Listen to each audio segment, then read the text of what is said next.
Hello? Welcome to Night, where the dark speaks and true stories haunt. This channel brings you real horror experiences, urban legends, and chilling encounters that people have truly lived through. Every episode is based on actual stories, told in a way that pulls you into the shadows. From haunted houses to unsolved disappearances, strange family secrets to ancient curses, we explore the kinds of stories that leave you questioning what's real.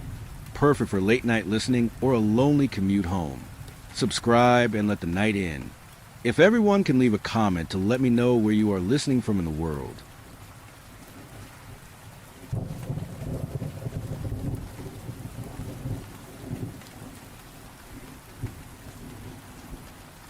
Story 1. The Things in a Time Loop. Most of us have seen Groundhog Day. Bill Murray gets stuck repeating the same day over and over until he learns to be a better person. Charming enough to win over Andy McDowell's character. Great movie. What the movie doesn't really focus on, though, is just how long Murray is stuck in that loop. He learns French, piano, and ice sculpting. All of those would take decades to master. You got to admire the dedication.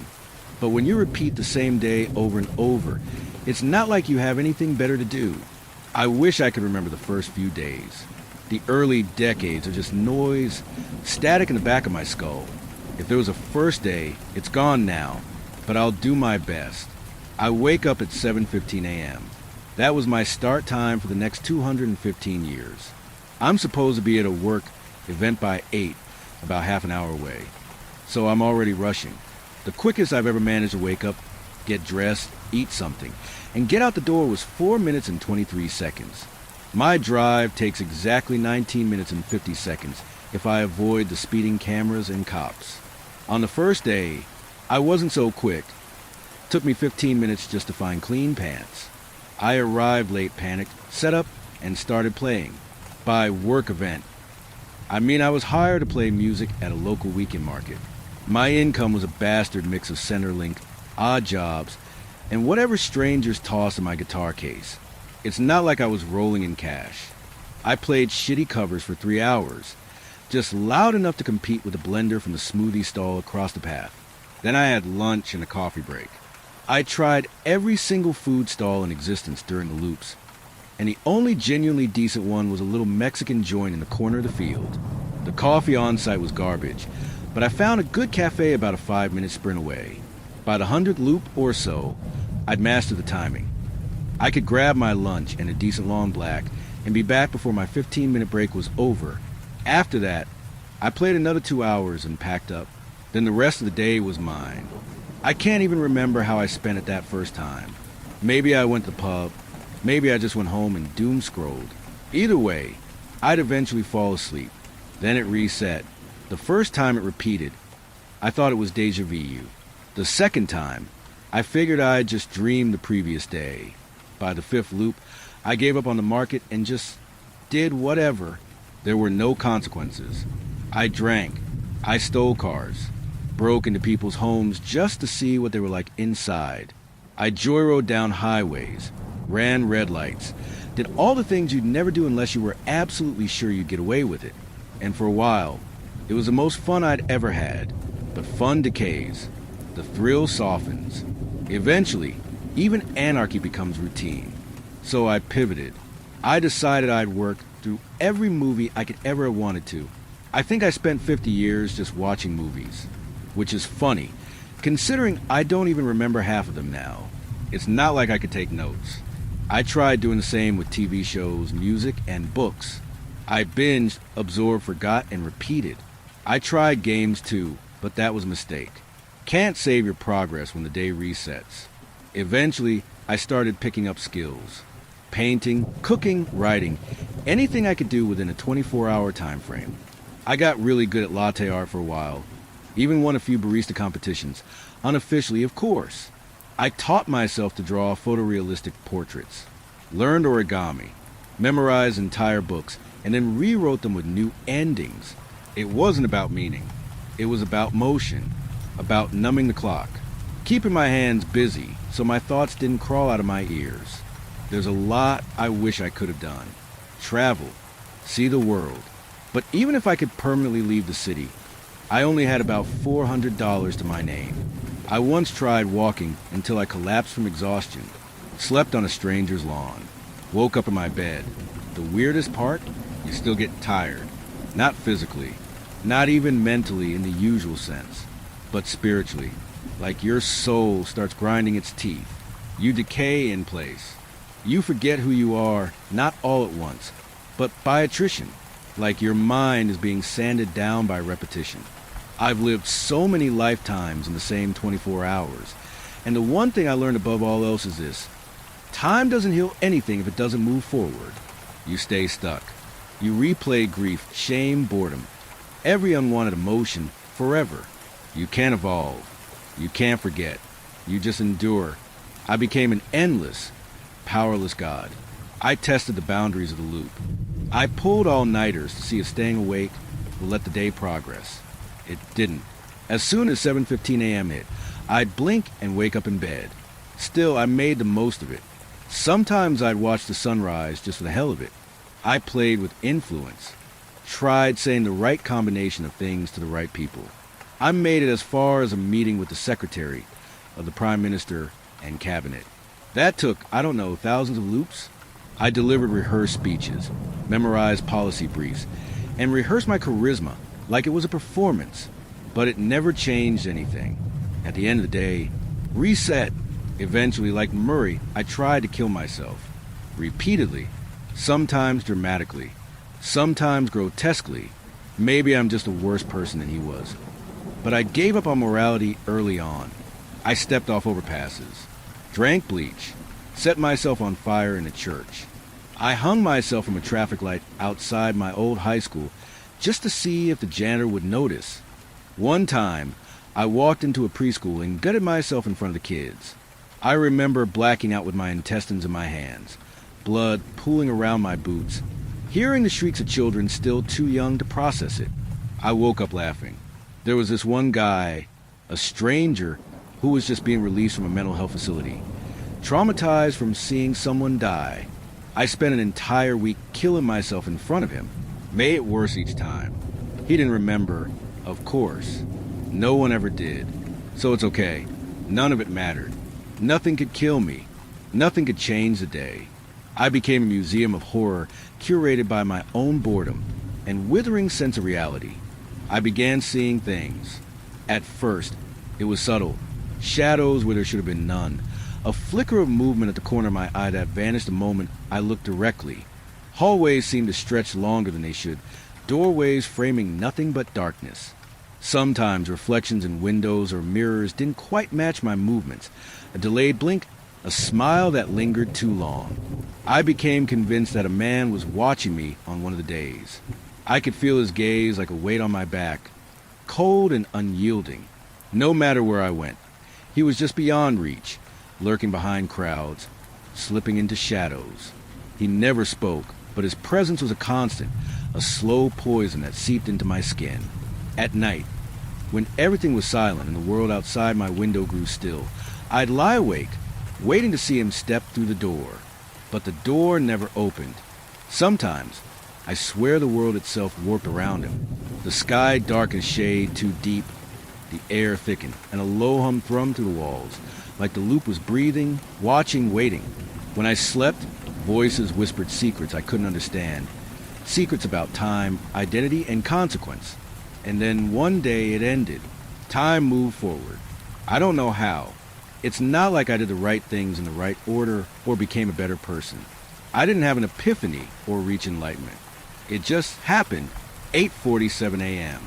I stared at those changing numbers on my phone like they were written in ancient script. I hadn't seen that time in centuries, and it hit me hard. I had no idea who I was anymore. I'd been so many versions of myself, tried on so many personalities, lived so many fragmented lifetimes that I forgot how to be someone, or at least the person I was before all of this. I forgot my birthday. I forgot my friends' names. I had to relearn how to hold a conversation without knowing what the other person would say, how to plan, how to wait, how to live when things don't reset. The final lesson I was given by the loop, it's that you don't need eternity to become someone better. You just need time that moves. Time that hurts. I don't know who I am anymore. Maybe that's something I have to find out. For now, all I can do is wait and see what time decides to do next.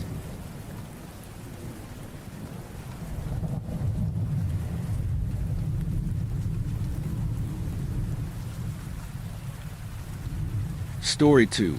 Don't go outside at night. When my mom asked me to watch her house again, I jumped at it. Everything she wants me to do is easy. Clean, water her plants, let the dogs out, and make sure they have food and water. Simple enough. This wasn't my first time watching her house while her and her boyfriend went out of town. It wasn't until she ended her lecture with, "Oh, and also don't go outside at night anymore," that made me start to second guess watching it. I mean, my brother would be there. But with mom and my brother's fiance and kids out of town, he'd be drinking and partying up at friends. My boyfriend couldn't come with me, and he'd be at home with our dogs. So basically that left me to fend for myself. My initial thought was, my mom lives out in the boonies of Mississippi, so maybe she's scared about those stupid clown in the woods rumors. Considering her house is back in the woods with a long driveway out in the middle of nowhere, it can be a scary thought. She has crappy Wi-Fi, because no one offers service out there. Her nearest neighbor, Homer, lives about a mile away, and the nearest town is Holly Springs, and that's 35 minutes away. So if something happens, you're pretty much fucked. Anyways, I asked her why I couldn't go out at night. I went out last time I watched her house, and we had to let the dogs out before bed, so what the heck? She looked at me and started to cry. Here's the story she told me. Thanks, Mom. Clint and I were letting the dogs out 2 nights ago. You know how they usually are chasing anything and everything. Mia was sitting beside me on the back patio watching Bella, and Maddie sniff around for squirrels and rabbits to catch. Mia is a small inside dog. She's a puppy. Bella is a huge white lab, and Maddie is a pit bull mix. They are not scared of anything. All of a sudden, Maddie stopped and looked into the woods with her ears cocked.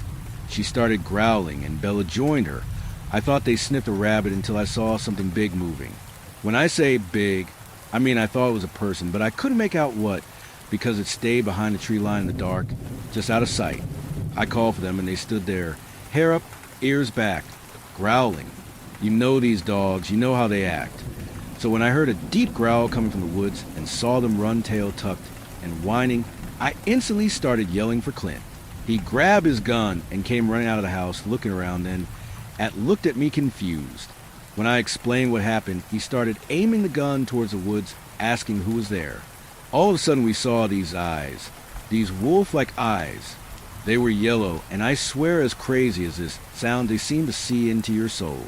I've never been so scared in my life. We went inside and locked everything. We brought the dogs in from the garage. Never in my life have I been so scared. And that night we heard scratching on the house, and the dog started whimpering. We survived, but I learned Homer was out getting some last-minute work done before bed. Lisa heard him scream and ran outside to see him on the ground by the tree line. Something big growling and eating him. Something was eating him. Clarissa's something big was eating the 6 feet 3 inches built man's stomach. Lisa ran inside and called the cops. Of course, an hour and a half later, they came, but Homer was gone. He was picked clean to his backbone. Something ate his chest to his hips. The cops can't identify what it was. It's like nothing they've seen before, and the worst part, it comes back every night. We don't go out at night anymore. As soon as the sun sets, we are inside, doors locked, and guns ready. Randy and Tricia come home early now, and make sure Liz and Bean are in bed before it comes. It knocks on the door, scratches at the house, growls by windows, and even talks. It talks Clarissa. It mimics voices, and acts like a child who needs help to try and get us to come outside. So please, if you hear anything, do not go outside at night. So needless to say, I'm terrified. She's upped it to $400 to watch her house, and my brother will be home with me. I'll update. I don't know if she's trying to scare me, or she's being honest. Today is my first night, and I really wish I had my boyfriend and Husky here. I'm counting down the hours until night, and my brother has a shotgun and a hunting rifle beside him. My boyfriend says it's just a wild dog or coyote, and they are hyping it up. It's 10:43 a.m., 9 hours, until pitch black darkness. The front fucking door was left unlocked. So the night began like any other night, We heard noises, but nothing super OMG Golden Eyes is out there, the name we gave it. We were watching a movie talking when the knocking began. It wasn't much, and then it grew louder and louder until it became banging. My brother and I just turned up the TV, holding the whimpering dogs and the guns loaded and ready beside us. All of a sudden the power went out, then came back on, and we heard this menacing laughing coming from the back door. I think honestly it wanted us to hear it and remain scared, or the power just flickered. I'm not sure, but it made me cry. I was terrified. Everything on me was shaking along with the dogs and my brother. The tapping then began, tapping on the windows and doors, then banging again, then tapping. Maddie started growling. She ran over the window and jumped on it, snarling, ripping down the blinds. We saw its outline as it dashed away into the darkness, hunched over with long arms and pointed fingers or claws. It was scary looking enough for my brother and I to run to the closet. Now I answered some comments on my other posts while in the closet. So after my brother took my phone and turned it off, we heard someone calling for help. This particular someone made my skin crawl and brought me into a hysteria. It was the voice of my best friend, who has been dead for 6 years. How did it know her fucking voice? Clarissa, I need you to come help me. Clarissa, please don't let me die. I covered my ears as Bella licked my cheek. I couldn't take it anymore. I grabbed my brother's shotgun and ran at the front door, fumbling with the lock. He tackled me. My head hit the table by our front door behind the couch. Are you fucking stupid? This isn't an all-you-can-eat buffet, Clarissa. You also can't shoot a shotgun. What were you going to do? Throw it at it. He yelled. Yeah, my brother's kind of a dick. I don't know, Daddy, will you open the door and let me in? I'm scared and it won't stop biting me. Daddy, please help me. We heard what sounded like my niece crying. It tries this every night. I'm used to hearing what sounds like her outside. The first 2 times I ran to her room to make sure she was in bed. It messes with your emotions, obviously. After a few different voices that I don't know how it knew it gave up. At least we thought it did. So this all was 9 p.m. to 11 p.m. From 11 p.m. to 1 a.m. it was quiet. I thought it was plotting, but we later learned one of my brother's friends was out drunk, went outside to get beer from his truck, and went missing. Just a bloody trail was left. It moves fast, very fast, because he lives about 25 minutes away. So we just sat in the den dozing off when tapping on the front door started. Maddie started growling, and it happened. The front door flew open. We forgot to lock it. We forgot to lock the front door back. I looked in horror and saw these golden eyes that looked almost amused. Just one more thing, Clarissa. Don't forget to lock the doors, it said in my mom's voice. I screamed. My brother fumbled for his gun, and Maddie took off and charged it. We heard what sounded like her crunch down on something like leather, this shriek, this ungodly shriek, and I grabbed the pistol and took off. I fired, and I think I hit it. Maddie yelped, and I saw its hunched body running. I think it had fur, or just fur shine skin. It almost looked like that, my precious thing from Lord of the Rings, but bigger and uglier. It looked kinda human, but not human at all. I think I hit it, and that's why Maddie isn't dead.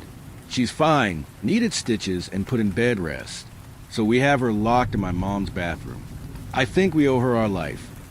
I don't know if it was about to come in, or what. Her mouth had dark red/black looking goo blood. We bought spotlights and replaced all the bulbs in the house. That's why it's taken so long to update. I'm terrified and asleep. I don't know what this is. Anyone who thinks they know, please help me. Help us. It's getting braver by the night. It's 2:08 p.m. 5 hours until night. Sorry this is written in a rush. My mind's racing and I can't think clearly to write perfect English. I'm terrified and worried to hell about tonight. I'm sure it's pissed off that I shot it. My mom's boyfriend called his friends and they got their hunting gear and guns and are going to try and track it during the day. I pray they don't continue into night. Tonight, maybe the night I die.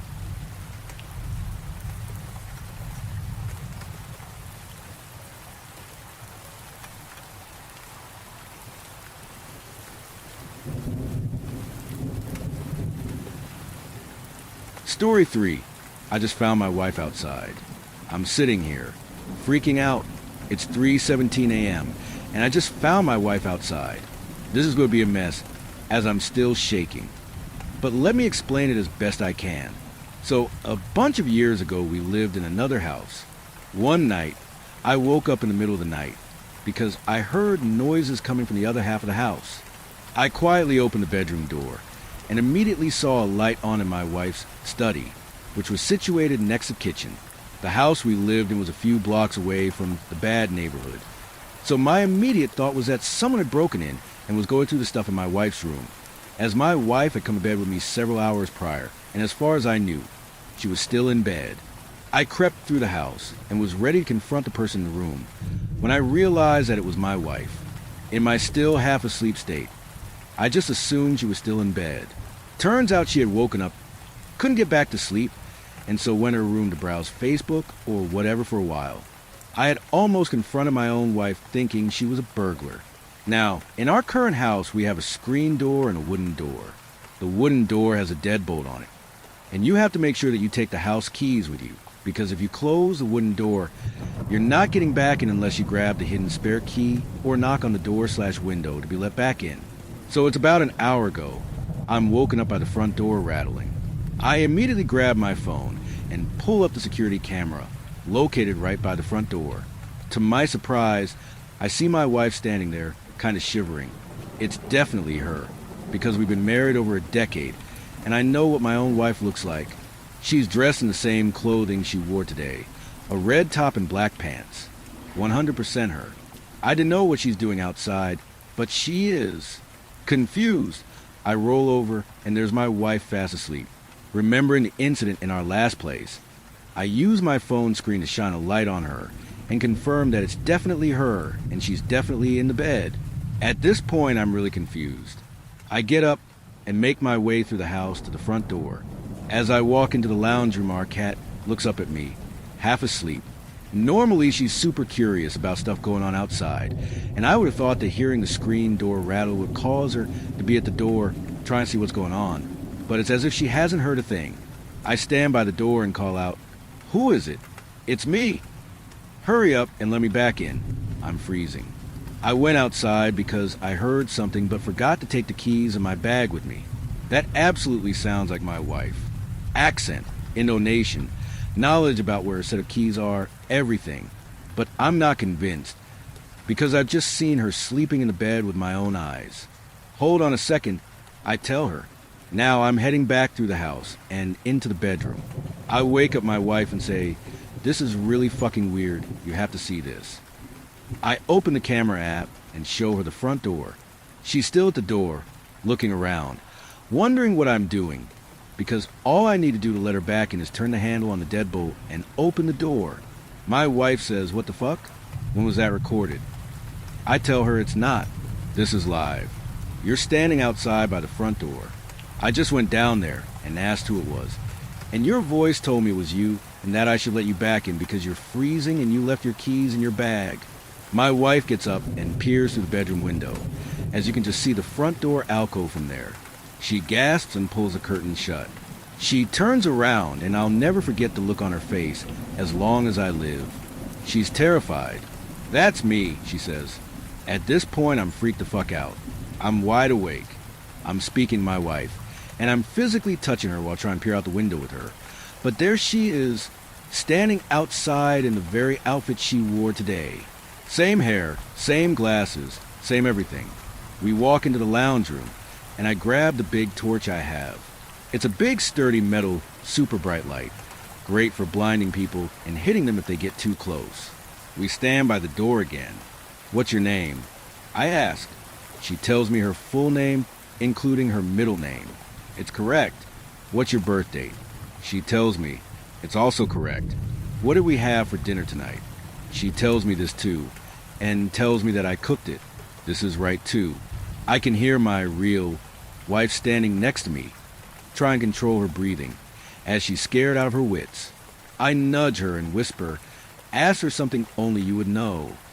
After a moment to steady herself and think of something, she speaks. "When we last stayed with my parents, what change had Dad made to my old room?" There was a pause. "Who is that?" the person outside said. "Why aren't you letting me in? You know it's me." You're starting to freak me out here. Who is that inside with you? Is that a recording of me? What's going on here? I said, answer the question. What change had been made to your room when we last visited? Another pause, then finally, there was a second bed added, as Max and Damien, my brother-in-law's 2 kids, sleep in there while visiting Mom and Dad. There's an audible gasp from my wife next to me. Now we're both freaked out. I grab her hand and lead her back into the bedroom and turn the lights on. We're still awake, watching the cameras. The other person walked toward the backyard, presumably to grab the spare key, but that was about 40 minutes ago and I haven't seen them since. I'm too shit scared to go to bed, because I'm scared that this person, who knew everything about my wife, will find the spare key and enter. I don't know who the fuck they really are or what they want, but I'm not sleeping.